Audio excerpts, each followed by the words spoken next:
야곱이 브엘사바에서 떠나 하란으로 향하여 가더니 그곳에 이르러는 해가 진지라 거기서 유숙하려고 그곳에 한 돌을 가져다가 베개로 삼고 거기 누워 자더니 꿈에 본즉 사닥다리가 땅 위에 서 있는데 그 꼭대기가 하늘에 닿았고 또 본즉 하나님의 사자들이 그 위에서 오르락 내리락하고 또 본즉 여호와께서 그 위에 서서 이르시되 나는 여호와니 너의 조부 아브라함의 하나님이요 이삭의 하나님이라 내가 누워 있는 땅을 내가 너와 내 자손에게 주리니 내 자손이 땅에 티끌같이 되어 내가 서쪽과 동쪽과 북쪽과 남쪽으로 퍼져나갈지며 땅의 모든 족속이 너와 네 자손으로 말미암아 복을 받으리라.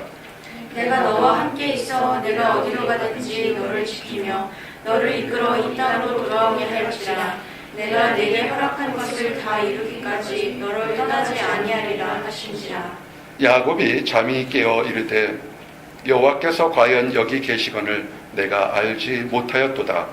이에 두려워하여 이르되 두렵도다 이곳이요 이것은 다름 아닌 하나님의 집이요 이는 하늘의 벽이로다 하고 야곱이 아침에 일찍 일어나 베개로 삼았던 돌을 가져다가 그 기둥으로 세우고 그 위에 기름을 붓고 그곳 이름을 베델이라 하였더라. 이 성의 이름은 루스더라. 야곱이 서원하여 이르되 하나님이 나와 함께 계셔서 내가 가는 이 길에서 나를 지키시고 먹을 떡과 입을 옷을 주시오. 내가 하나님의 아버지 집으로 돌아가게 하시오며 여호와께서 나의 하나님 되실 것이요. 함께요. 내가 기둥으로 세운 이 돌이 하나님의 집이 될 것이요 하나님 내게서 주신 모든 것에서 10분지를 반드시 하나님께 드리겠나이다 하였더라. 아멘. 한번 인사할까요? 샬롬. 샬롬. 12월 첫날을 주일로 섬기게 돼서 정말 감사합니다. 이제 한 달 남은 2014년을 은혜롭게 잘 준비해서 그리고 마무리해서 귀한 축복을 받는 여러분 모든 사람들이 되기를 원합니다. 오늘 주시는 말씀이 창세기 28장 10절부터 22절 말씀입니다. 그래서 이 말씀을 통해서 혹시라도 두려움과 답답함을 가졌던 사람들에게 위로와 소망되기 원합니다. 특별히 야곱이 갑자기 찾아온 인생의 결단에서 두려움과 답답함이 있었을 때 어떻게 이 문제를 해결했는지를 위로와 소망받기를 원합니다. 그래서 혹시라도 기쁨 가운데 오신 분들은 환영합니다. 더욱더 기쁨이 가득 차기를 원하고 혹시라도 두려움과 답답함이 있었으면 오늘 주시는 말씀을 통해서 야곱이 위로받았던 것처럼 또 여러분이 위로받기를 원합니다. 아멘. 오늘 세 가지 말씀을 증거할 건데 한번 첫 번째 주제를 한번 따라하기 바랍니다. 위기의 순간에도 하나님의 명령을 따르자. 그렇습니다. 오늘 주시는 말씀을 첫 번째는 위기의 순간에도 하나님의 명령을 따르라 이런 주제입니다. 야곱은 인간적인 생각으로 하나님의 축복을 받으려고 노력을 했습니다. 그래서 쌍둥이 형인 에서의 흉내를 내서 눈이 잘 안 보이는 아버지 이삭으로부터 축복을 받으려고 속였습니다. 눈이 잘 안 보이기 때문에 이삭을 에서로 착각하는 아버지가 야곱에게 축복을 했습니다.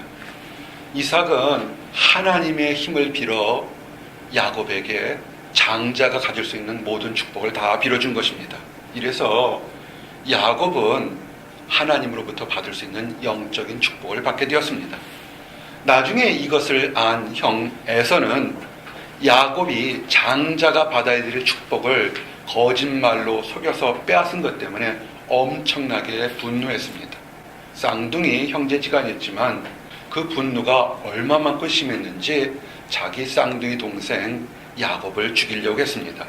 그때 말씀이 창세기 27장 41절에 보니까 그의 아버지가 야곱에게 축복한 그 축복으로 말미암아 에서가 야곱을 미워하여 신중에 이르기를 아버지가 곡할 때가 가까웠은즉 내가 내 아우 야곱을 죽이리라 하였더니 아멘. 얼마나 미웠으면 지금은 아버지가 병들어 있으니까 아버지만 죽고 난 다음에 보자 이렇게 얘기를 한 겁니다. 이삭의 아내였던 리브가 어머니 리브가는 똑같은 쌍둥이 형제였는데도 에서보다는 야곱을 편애했습니다. 야곱이 하나님으로부터 축복받기를 원했고 에서의 흉내를 내서 아버지로부터 축복받도록 그렇게 거짓된 계획을 세웠습니다. 이 계획은 아주 멋지게 이루어졌습니다. 앞이 잘 보이지 않았던 이삭은 본인도 헷갈렸지만 본인이 에서라고 생각하니까 축복합니다. 리브가의 이 거짓말은 성공한 것처럼 보였습니다. 그러나 큰아들 에서의 분노가 너무 심했습니다. 이러다간 두 아들이 서로 싸우다가 한날에 다 죽게 될 것을 걱정했습니다. 겁이 덜컥 났던 것입니다. 두 아들을 동시에 잃어버릴 수 없다고 생각했기 때문에 야곱에게는 자신의 본가가 있는 밧단 아람의 오라버니 라반의 집으로 피하라고 이렇게 얘기를 한 겁니다. 그때 얘기가 창세기 27장 43절에서 45절에 증거되어 있습니다. 내 아들아, 내 말을 따라 일어나 하란으로 가서 내 오라버니 라반에게로 피신하여 네 형의 노가 풀리기까지 몇 날 동안 그와 함께 거주하라. 네 형의 분노가 풀려 네가 자기에게 행한 것을 잊어버리거든 내가 곧 사람을 보내어 너를 거기서 불러오리라. 어찌 하루에 너희 둘을 잃으리야. 아멘. 리브가의 생각은 아주 간단했습니다. 큰아들 에서가 분이 식고 잘 깜빡깜빡 잊어버리니까, 단순하니까 잊어버린 다음에 내가 너를 다시 불러오겠다. 그러면 너는 그 받은 축복은 그대로 있지 않겠느냐, 이렇게 생각한 것입니다. 그런데 문제는 사람의 일은 어떤 사람이 생각하는 것만큼 그렇게 되는 것이 아니라 전혀 엉뚱한 일이 일어날 수 있었습니다. 리브가의 생각처럼 그 큰아들인 에서의 분노가 쉽게 사라지지 않았습니다. 금방 돌아와서 다시 만날 줄 알았던 사랑하는 아들 야곱은 삼촌 라반의 집에 가서 나중에 20년이 지난 다음에 다시 고향 땅에 돌아오게 됐습니다. 그 과정에 어머니 리브가는 죽어서 사실 잠깐 동안만 피해 있을래 한 그것 자체가 사실은 마지막으로 이별하는 그런 슬픈 일들이 되었던 것입니다. 형 에서와 쌍둥이 동생 야곱의 성격은 완전히 달랐습니다. 한날에 태어나고 아주 거의 동시에 태어난 쌍둥이였지만 형 에서는 밖으로 들로 산으로 돌아다니는 굉장히 외향적인 성격을 가졌던 사람입니다. 반대로 동생이었던 야곱은 이 장막터에서 머물기를 좋아했고 가정 내에서 근처에서 양들 치기 좋아하는 굉장히 내형적이고 온순한 그런 사람의 성격이었습니다. 그런데 이런 축복을 받기 위해서 거짓말을 했던 그 결과 때문에 야곱이 도망을 하게 됐는데 그때 나이가 몇이냐면 77세, 굉장히 늦은 나이에 도망하게 된 겁니다. 늘 77년이라는 동안 그 아버지 이삭의 장막터에 있으면서 온유한 생활했던 사람이 갑자기 들로 산으로 피신해야 될 만큼 그렇게 힘든 상황을 겪게 된 것입니다. 그리고 그가 피난처로 택했던 밧단 아람이라는 곳은 지금 야곱이 있던 곳에서 거리가 약 800km 떨어진 굉장히 먼 거리입니다. 지금과는 다 비교할 수 없이 옛날 상황을 보게 되면 그거는 굉장히 멀어서 가는 길에 강도나 도둑이나 질병이 날 수 있고 천재지변을 얻을 수 있었기 때문에 굉장히 힘든 길이었고 어려운 길이 되었습니다. 이렇게 야곱이 힘든 일이 갑자기 생긴 건 뭐냐면 거짓말을 통해서 축복을 받으려 했던 리브가와 또한 이것을 위해서 적극적으로 말리지도 않았고 따랐던 야곱이 다 함께 일어났던 것입니다. 리브가와 야곱은 잘못된 수단을 사용해서 하나님 은혜를 얻으려고 했던 것이 슬픈 결과를 낳게 된 것입니다. 우리가 잘 아는 얘기가 있습니다. 속임은 또 다른 속임을 낳게 된다는 것입니다. 거짓말은 또 다른 거짓말을 낳게 된다는 것입니다. 그래서 이렇게 힘든 상황이 갑자기 일어나는 것입니다. 야곱이 이래서 갑자기 장막터를 떠나서 밧담하람이라는 800km 떨어진 먼 거리로 떠나갈 때 급하게 나오느라고 제대로 가지고 나온 것이 없었습니다. 해가 지다 보니까 이제는 자야될 텐데 어디 평안하게 잘 곳이 없어서 한 데에서 잠을 자게 됐습니다. 그때 상황이 성경을 보니까 야곱이 굉장히 힘든 상황이었다 이렇게 표현되어 있는 것입니다. 창세기 28장 11절에 보니까 한 곳에 이르러는 해가 진지라 거기서 유숙하려고 그곳에 한 돌을 가져다가 베개로 삼고 거기 누워 자더니 얼마 전까지만 해도 텐트 장막에서 편안하게 잠을 자던 야곱이 돌을 베개로 삼고 하늘을 이불을 삼아서 자는 야곱의 모습을 생각할 때 안타까움이 들 수밖에 없습니다. 하나님이 주신 장자의 축복을 받기 위해서 형을 속이는 위협을 감수했던 야곱이 정말 이렇게 한대에서 자면서 많은 생각을 할 수밖에 없었을 것입니다. 축복을 받았다고 선포받았는데 오히려 찬 이슬을 맞으며 도망치는 슬픈 신세가 됐다는 겁니다. 반대로 하나님의 축복을 우습게 알고 장자의 축복도 팥죽 한 그릇에 팔아버린 에서이 같은 경우는 오히려 경쟁 관계에 있던 쌍둥이 동생 야곱이 도망감으로 인해서 그 아버지 재산을 몽땅 자기가 다 차지할 수 있는 물질의 축복과 환경의 축복까지 얻게 된 겁니다. 자, 이렇게 되면 우리가 질문하고 궁금하게 생각하는 것이 있습니다. 하나님의 축복이라는 것이 정말 이 머릿속에서 생각하는 관념적인 생각인 것입니까?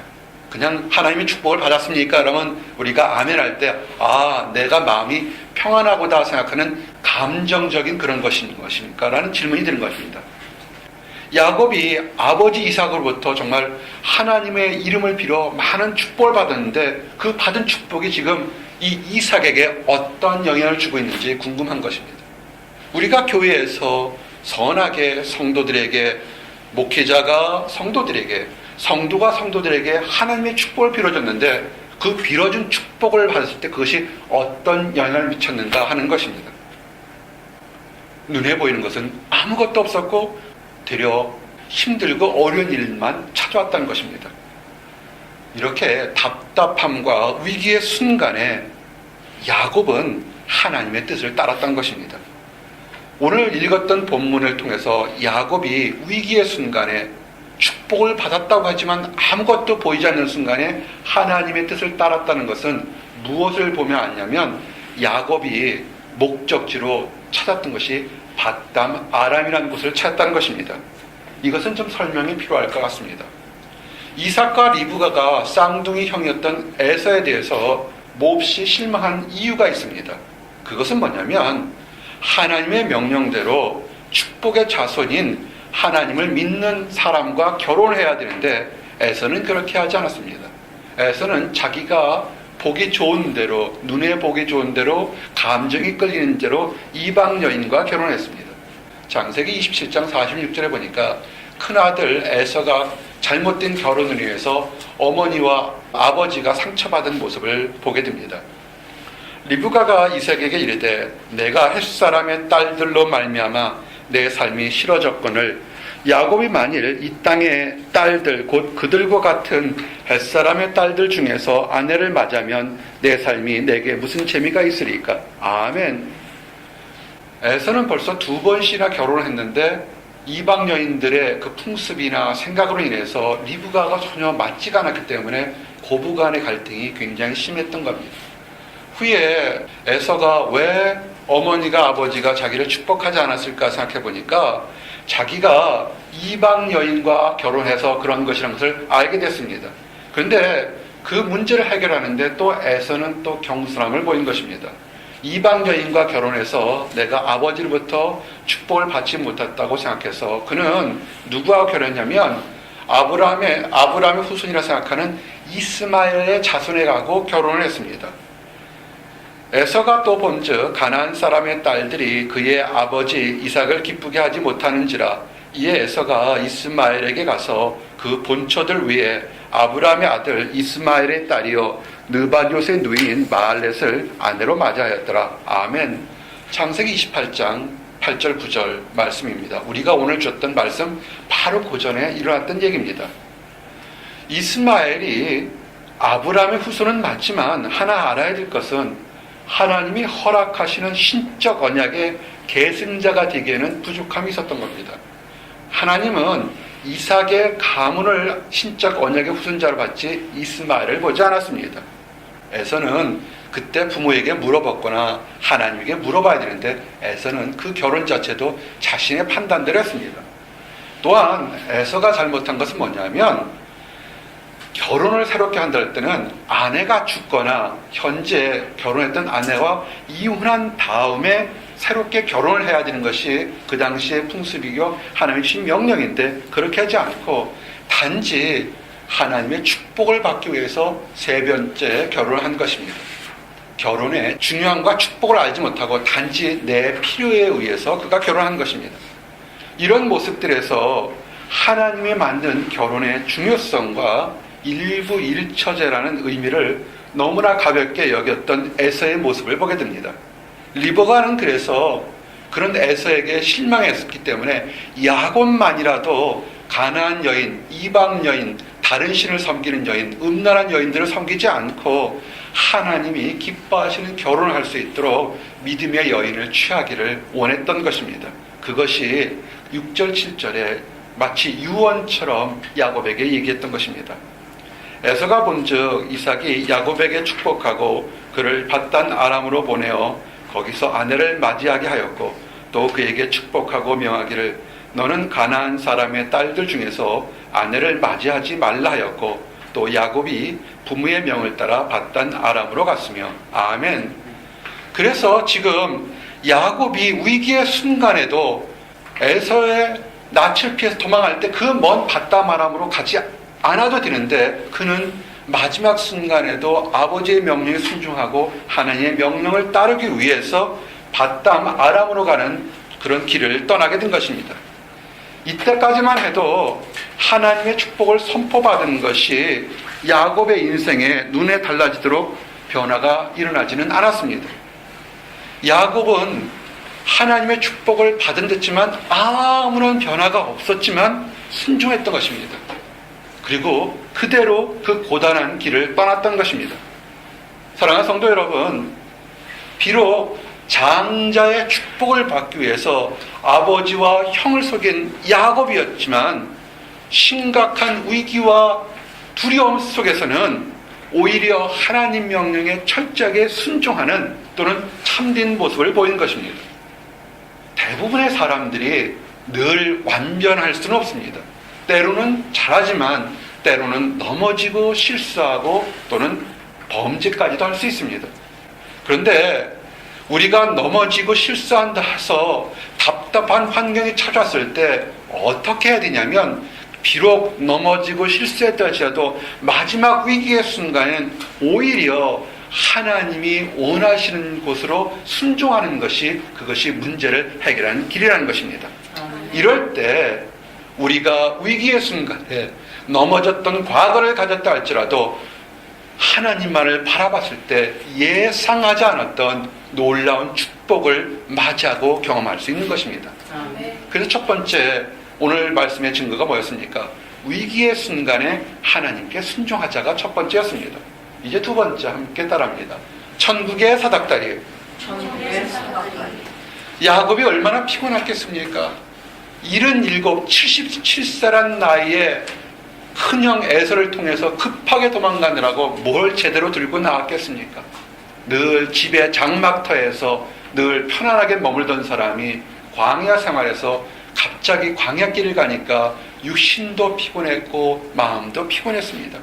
그가 돌을 베고서 한 데서 잠을 잤는데 그런데 그 담이 굉장히 달고 깊게 잔 겁니다. 그가 자면서 아주 행복한 꿈을 꾸었습니다. 그의 꿈속에서 천사들이 사닥다리를 타고 오르락 내리락 하는 것을 보게 됩니다. 오늘 주신 말씀입니다. 꿈에 본즉 사닥다리가 땅 위에 서 있는데 그 꼭대기가 하늘에 닿았고 또 본즉 하나님의 사자들이 그 위에서 오르락 내리락 하고 아멘. 야, 이런 것만을 꿈으로 환상으로 봐도 대단할 겁니다. 그런데 야곱은 꿈에서 천사들만을 본 것이 아니라 놀랍게도 여호와 하나님의 음성을 듣고 만나는 축복의 약속을 보게 된 것입니다. 굉장히 축복의 약속을 받습니다. 그것이 오늘 주셨던 13절과 15절의 말씀인데, 또 본즉 여호와께서 그 위에 서서 이르시되 나는 여호와니 너의 조부 아브라함의 하나님이요 이삭의 하나님이라. 네가 누워있는 땅을 내가 너와 네 자손에게 주리니 네 자손이 땅에 티끌같이 되어 네가 서쪽과 동쪽과 북쪽과 남쪽으로 퍼져 나갈지며 땅의 모든 족속이 너와 네 자손으로 말미암아 복을 받으리라.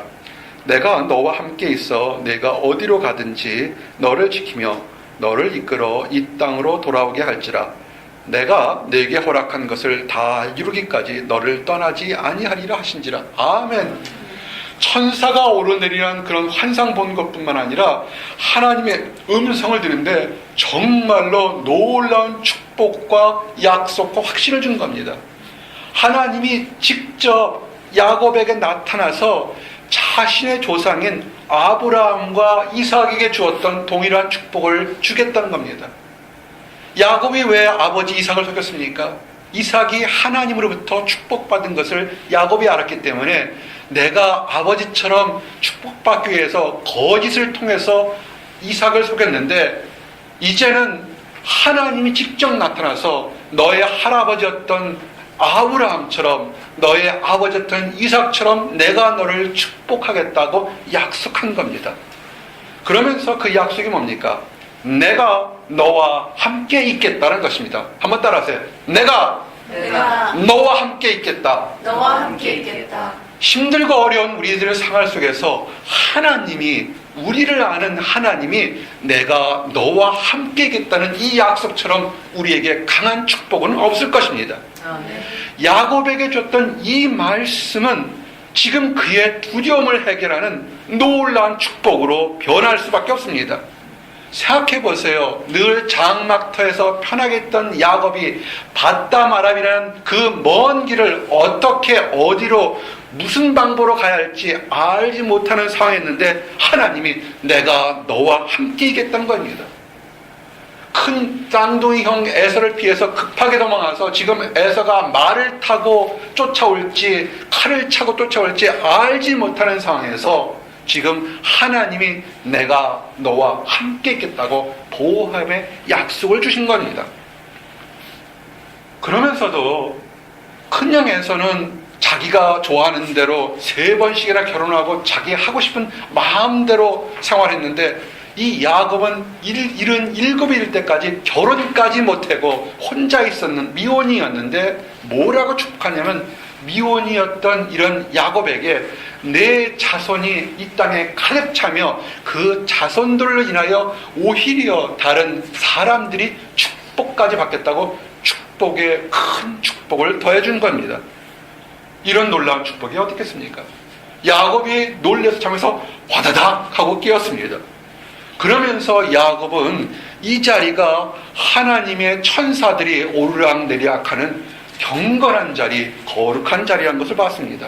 야곱의 얘기입니다. 창세기 28장 16절 17절에 이제 야곱이 꿈을 보고 하나님의 계시를 들으면서 했던 얘기가 뭐냐면, 야곱이 잠이 깨어 이르되 여호와께서 과연 여기 계시거늘 내가 알지 못하였도다. 이에 두려워하여 이르되 두렵도다. 이곳이여 이곳이 다름 아닌 하나님의 집이요 이는 하늘의 문이로다 하고. 아멘.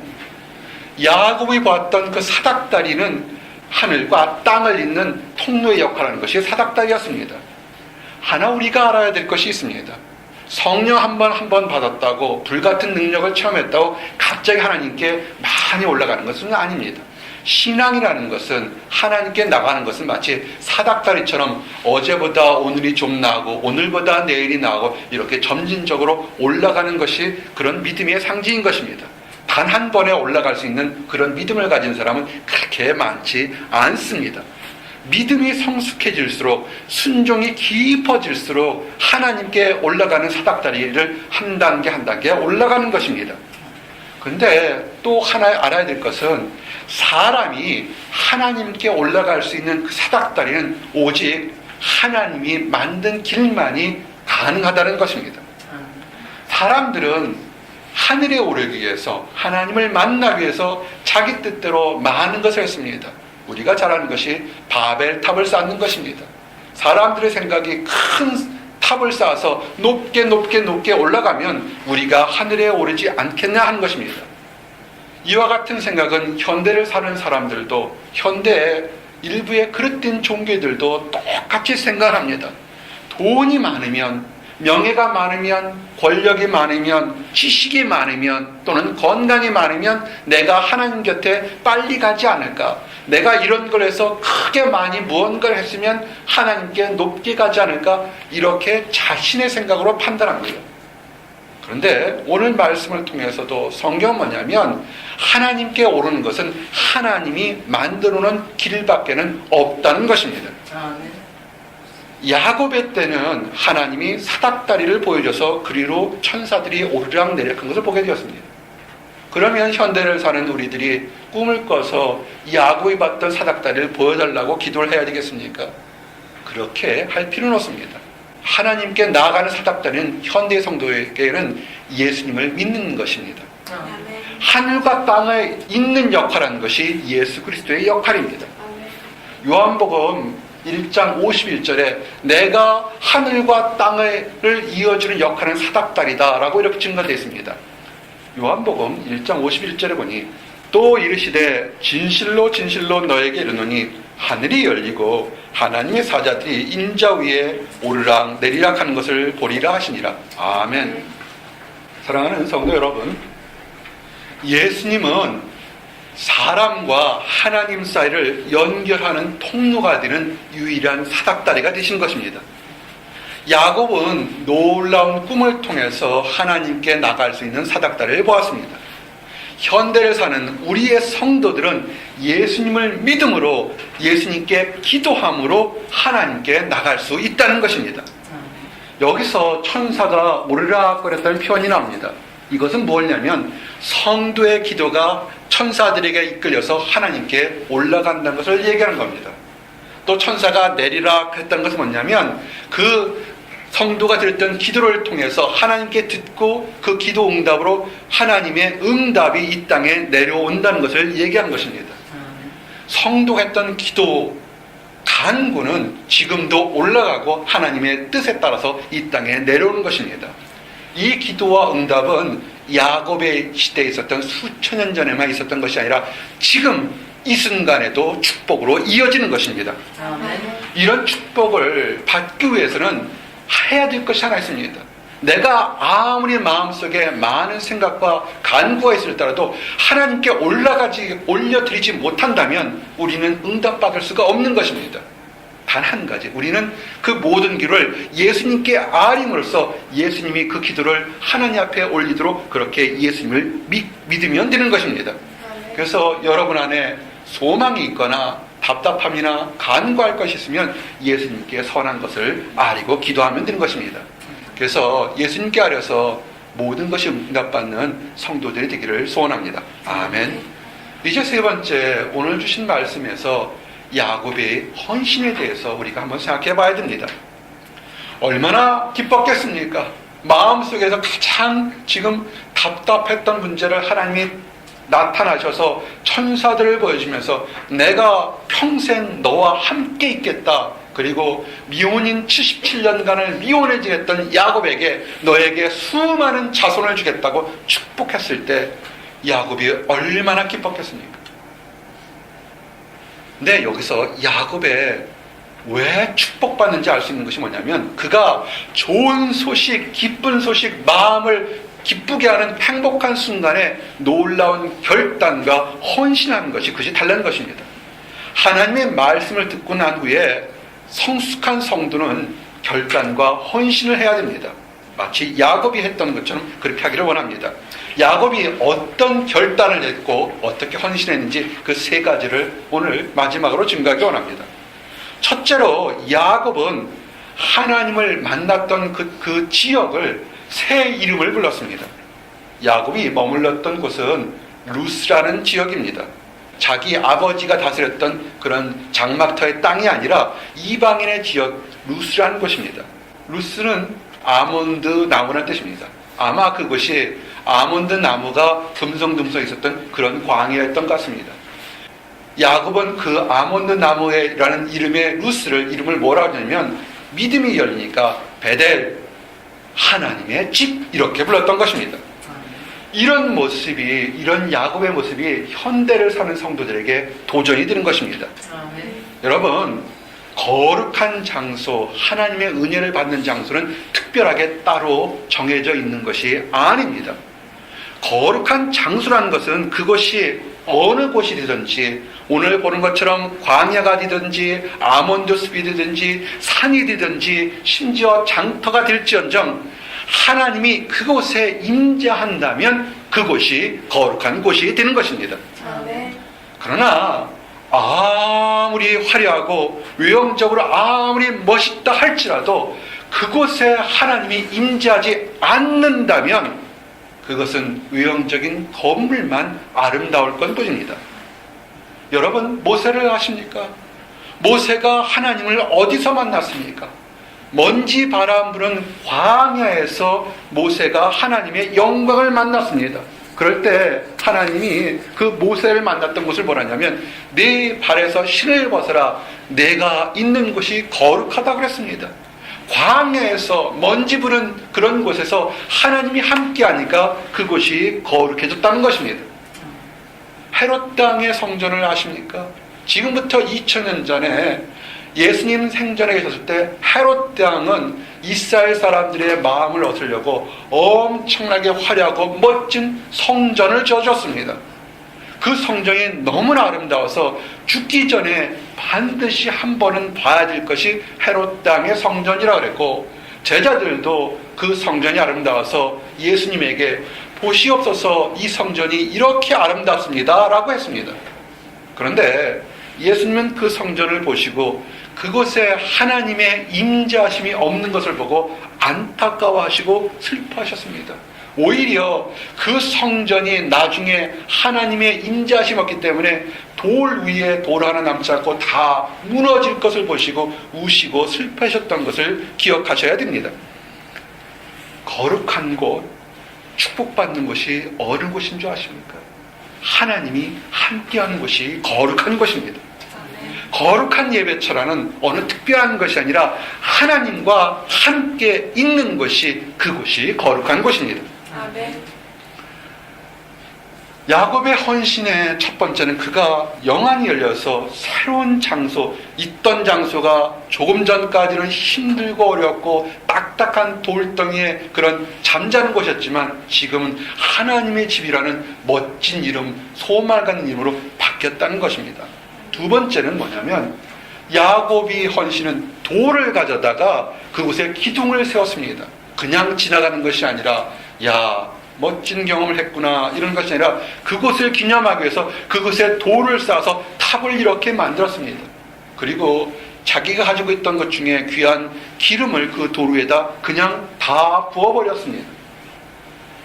야곱의 이런 것, 기름 부어버리면 뭐가 되겠습니까? 아무것도 쓸 것이 없습니다. 자기가 가지고 있는 귀한 것을 그곳에 부었던 것입니다. 무엇을 뜻한 것입니까? 내가 지금 이곳에서 하나님의 경외하는 마음과 겸손한 마음을 아무도 보지 않지만 오직 보시는 하나님을 위해서 그가 돌탑을 쌓고 기름을 부었던 것입니다. 다른 곳과 구별해서 이곳에서 내가 하나님을 만났고 하나님의 축복을 받았다는 것을 기념하기 위한 것입니다. 근데 혹시 알아야 될 것은 그냥 돌탑을 쌓는 것이 거룩해진 것이다, 이렇게 하진 마시기 바랍니다. 우리가 산이나 들에 가면 어떤 사람들이 재미로 또는 종교생활로 이렇게 돌탑을 막 탑처럼 쌓아놓는 것이 있습니다. 그렇다고 그것이 거룩한 것이냐? 거룩한 곳이냐? 그렇지는 않습니다. 그냥 돌탑을 쌓아놓은 것입니다. 하나님이 거기 계시다면 그것이 특별한 의미가 있겠지만 그런 의미 없이 돌탑을 쌓아놨다면 그것은 돌무더기일 뿐입니다. 특별히 이렇게 돌무더기를 쌓아놓는 것을 잘못하면 사람들 마음에 있는 종교성을 자극해서 우상 숭배를 할 수 있는 그런 요소가 생기는 것입니다. 이것이 이 이스라엘의 역사에 실제로 일어났습니다. 베델은 하나님을 만났고 하나님의 임재가 있었고 하나님의 축복이 있었던 곳입니다. 그런데 후에 남북으로 갈라졌었던 북왕국 이스라엘에서 여로보암이라는 악한 왕이 베델에다가 단을 세우고 금송아지 우상을 만들었습니다. 예루살렘의 대항에서, 예루살렘 성지의 대항에서 종교적인 성지로 우상을 만들었습니다. 그럴 때 그런 교회에서는 베델이 아무리 하나님을 만났고 하나님이 임재했던 의미 있는 곳이지만 그럴 때는 의미가 없는 것입니다. 이와 같이 역사적인 경험을 통해서 아무리 의미 있는 장소라 할지라도 하나님의 임재가 없거나 하나님을 조롱하고 회방하는 모습으로 사용되는 것은 거기는 더 이상 의미가 없는 것입니다. 불행하게도 이런 것들은 우리 현대교회에 수없이 많이 보게 됩니다. 종교개혁이 어디서 일어났습니까? 독일에서 일어났습니다. 수없이 많은 사람들이 목숨을 걸어가면서 올바르게 하나님을 믿겠다고 했던 종교개혁이 일어났던 독일이 지금은 많은 것들이 세상적으로 야합해서 교회의 건물이 술집으로 팔리거나 영화관으로 팔리는 수없이 많은 것을 보게 될 겁니다. 예전엔 그곳에서 하나님께 예배를 드리기 위해서 목숨을 걸었던 거룩한 장소였지만 지금은 장소가 변했던 것입니다. 무엇을 알 수 있습니까? 거룩한 장소는 하나님과 함께 있는 것이 거룩한 장소라는 것을 알 수 있는 것입니다. 그리고 셋째로 야곱은 하나님께 서원 기도를 드렸습니다. 작정 기도를 드린 겁니다. 하나님 이렇게 해주시기를 원하는 간절한 마음을 드렸습니다. 야곱의 기도는 이렇습니다. 야곱이 서원하여 이르되 하나님이 나와 함께 계셔서 내가 가는 이 길에서 나를 지키시고 먹을 떡과 입을 옷을 주시어 내가 평안히 아버지 집으로 돌아가게 하시오면 여호와께서 나의 하나님이 되실 것이요 내가 기둥으로 세운 이 돌이 하나님의 집이 될 것이요 하나님께서 내게 주신 모든 것에서 10분의 1을 내가 반드시 하나님께 드리겠나이다 하였더라. 아멘. 서원의 내용은 이런 겁니다. 내가 삼촌의 집에 갔다 다시 아버지 집으로 평안히 돌아오게 하게 되면 내가 하나님을 믿겠습니다. 그리고 그렇게 되면 내가 가지고 있는 모든 것의 10분의 1을 예물로 드리겠습니다. 이런 얘기입니다. 근데 이 얘기를 얼핏 잘못 들으면 마치 조건절처럼 됩니다. 나를 편안하게 하지 않으면 나는 하나님을 안 믿겠습니다 라고 오해할 수 있는데 이것은 그런 뜻이 아니라 역설적인 표현입니다. 야곱은 이미 어릴 때부터 하나님이 어떤 분인 줄 알았고 하나님이 어떻게 자신의 조상인 아브라함과 이삭에게 역사했는지 이미 잘 알고 있었습니다. 그것은 뭐냐면 하나님에게 나를 더 평안히 이곳으로 와서 내가 죽으면 하나님을 섬길 수 없으니까 나를 다시 살려줘서 이곳에 와서 내가 살아있는 모습으로 하나님을 섬겨서 나의 하나님이 되게 해달라는 그런 역설적인 표현법이 이 기도였던 것입니다. 그리고 그의 약속대로 야곱은 20년 후에 12명의 아들과 수많은 식솔들과 수많은 양떼와 소떼를 가지고 그가 다시 고향 땅으로 돌아오게 됩니다. 야곱은 그때 그것을 기억하고 자기 것의 10분의 1을 들여서 하나님께 예물 드리는 그런 헌신을 드렸던 것입니다. 야곱이 놀라운 것이 하나 있습니다. 야곱이 베델이라고 불렀던 땅이 뭐였습니까? 루스라고 했습니다. 이거는 이방인의 땅이었습니다. 그런데 이방의 땅에 와서 제사를 드리려면 그 당시에 쉽지가 않았을 텐데 이미 믿음의 눈을 가지고 저것이 내 것이 아니고 저것이 이방 사람들이 살았지만 내가 언젠가는 돌아와서 이곳에서 하나님께 예배를 드리는 멋진 집을 짓겠다는 소망의 눈을 가졌다는 것입니다. 기도가 뭔지 아십니까? 서원 기도가 뭔지 아십니까? 지금 눈에 아무것도 보이지 않는다 할지라도 살아계신 하나님을 믿고 하나님 주시옵소서, 그래서 주시면 내가 그것을 기억하고 경배하면서 하나님께 드리겠다는 그 소망의 약속이 그것이 기도였던 것입니다. 야곱의 이 서원 기도는 이루어졌고 기도한 대로 다 이루어졌습니다. 그래서 서원한 대로 돌아와서 예물도 드렸고 11조 드렸고 그곳에서 예배를 드렸습니다. 이런 야곱의 헌신한 모습을 통해서 우리가 어떻게 기도 응답받는 것인지, 어떻게 기도하는 것인지 다시 한번 생각해 볼 수 있습니다. 기도는 결코 내 개인의 욕망이나 욕심의 청구서가 아닙니다. 기도는 하나님의 마음을 기쁘게 하는 것을 아는 것이고, 그리고 응답되었을 때 내가 잘했다는 것이 아니라 응답되었을 때 어떻게 하면 하나님께 영광을 돌리고 헌신하는 것이 함께 포함되어 있는 것입니다. 사랑하는 성도 여러분, 이제 말씀을 정리합니다. 오늘 77세의 늙은 나이에 갑작스럽게 집에서 쫓겨나 알지 못한 곳으로 가야 됐던 야곱의 답답하고 당황한 순간에 어떻게 문제가 해결되었는지를 증거했습니다. 하나님의 약속을 받고 나서 야곱은 더 이상 두려워하지 않았습니다. 그것이 비록 오래 걸렸고 먼 길을 갈지언정 새로운 인생길을 찾아간 것입니다. 사랑하는 성도 여러분, 이제 졸업을 앞두고 새로운 인생의 길을 가를 준비할 때 혹시 야곱처럼 어디서부터 어떻게 해야 될지 모르는 그런 답답함을 가지고 있는 사람이 있습니까? 그러면 다시 원칙대로 돌아가시기 바랍니다. 내 생각 내려놓고 하나님이 원하시는 것이 무엇인지를 그 길을 따라가시기 바랍니다. 비록 축복받았다 해서 눈에 보이지 않는다고 초제하지 말고 하나님의 축복을 받았으면 그 축복은 지금부터 여러분과 함께 늘 있을 것입니다. 그래서 위기의 순간에 하나님의 음성을 듣고 새로운 소망으로 나가는 모든 분들이 되시기를 위해 기도합니다. 축복의 신약시대를 사는 성도들은 야곱의 때보다 더 쉽게 은혜를 받을 수 있습니다. 그것은 뭡니까? 예수 그리스도께 구하고 간구하면 되는 것입니다. 예수님이 뭐라고 했습니까? 부족한 우리들을 알고 우리가 부족하고 믿음이 아무것도 없는 것을 아시고도 예수님이 뭐라고 하냐면 내가 세상 끝날까지 너희와 항상 함께 있겠다고 먼저 약속하시고 손을 내미셨습니다. 마치 우리가 믿음이 없더라도 어린아이가 아버지 손을 이렇게라도 잡는 것처럼 아버지 손을 잡고만 있는다면 하나님이 가장 선하고 올바른 곳으로 여러분을 인도하실 겁니다. 그래서 그 축복을 받는 우리 모든 성도들이 되시기를 예수님 이름 받들어 축복합니다. 아멘. 기도하시겠습니다. 하나님 감사합니다. 야곱이 위기의 순간에 절망의 순간에 하나님의 명령에 순종한 것을 깨닫게 하심을 인하여 감사합니다. 좌로나 우로나 치우치지 않고 오직 하나님의 약속을 따라갔던 야곱처럼 우리의 인생들도 아버지 말씀을 따라 살아갈 수 있도록 인도하여 주시옵소서. 우리의 진로나 바램이나 아버지 건강이나 물질이나 환경을 바라보지 않게 하시고 오직 하나님의 말씀만을 쫓아 축복받을 수 있도록 인도하여 주시옵소서. 우리가 죄인이었을 때 우리의 모든 죄를 다 용서하시고 내가 너를 사랑한다 약속하신 하나님의 사랑으로 인하여 감사합니다. 이 땅에 살 때부터 천국에 갈 때까지 내가 너와 항상 함께 있겠다고 축복해 주심을 인하여 감사합니다. 비록 이 약속이 눈에 보이지 않는다 할지라도 때로는 거칠어 보인다 할지라도 한 걸음 한 걸음 하나님과 나갈 수 있도록 인도하여 주시옵소서.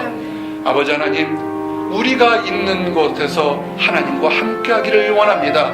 하나님이 함께 임재하는 것이 거룩한 것을 깨달았사오니 우리의 가정에서 우리의 일터에서 학업에서 연구에서 우리 만나는 모든 사람들 속에서 거룩해지기를 원합니다. 그래서 하나님으로부터 인정과 보호받고 사람들로부터 존경받는 모든 사람들이 될 수 있도록 인도하여 주시옵소서. 아직 하나님을 알지 못하는 사람들이 있습니까? 하나님을 안다고 하면서도 연약한 믿음, 약한 믿음, 흔들리는 믿음으로 두려워하고 있습니까?